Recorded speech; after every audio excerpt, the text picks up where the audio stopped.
আসসালামু আলাইকুম। দেখেন আমরা যুব সমাজ বা আমরা বর্তমানে কোন জায়গায় আছি, দেখেন এই যে 50টা টাকা, এই 50টা টাকা যারা ইয়াবা সেবন করে তারা ইয়াবা খায়, দেখেন 50টা টাকার কি কি অবস্থা করছে। তো আমরা যারা নেশার জগতে আছি বর্তমানে গাঁজা খাই, বাবা খাই বা ইয়াবা খাই বা হিরোইন খাই, ফেন্সিডেল খাই, তারা এটা ভাবি না যে তারা তো নিজেরা নষ্ট হয়, তাদের ক্যান্সার হয়, বিভিন্ন ধরনের বড় বড় রোগ হয়, তাদের পরিবারের সমস্যা, তাদের ছেলে মেয়ে ভালো জায়গায় পড়তে পারে না বা লেখাপড়া করতে পারে না, হয়তো টোকাই হয়ে যায়, তো তাদের জীবনটাই একদম শেষ হয়ে যায়। তো আমরা যারা নেশার জগতে আছি আমরা তারা বুঝি না, তারা মনে করি যে নেশা করতে পারলেই চলে।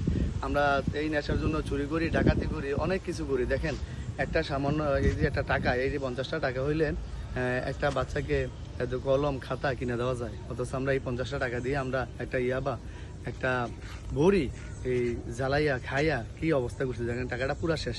তো আমরা কোন সমাজে বসবাস করতেছি বর্তমানে। তো সবার কাছে বিনীতই আবেদন যে আপনারা ইয়াবা বা কোনো নেশার জগতে আপনারা আর থাকেন না ভাই, খুব ভালো হয়ে যান। আপনাদের দেখবেন আপনারা ভালো হলে পরিবারও শান্তি আসবে, ছেলে মেয়ে ভালো হবে, তো সবই ভালো হবে। তো আপনার কাছে আকুল আবেদন, আপনারা যারাই নেশার জগতে আছেন ভালো হয়ে যান। আর এই টাকাটা দেখছেন কি করছেন, এই টাকার উপর আর অত্যাচার করবেন না।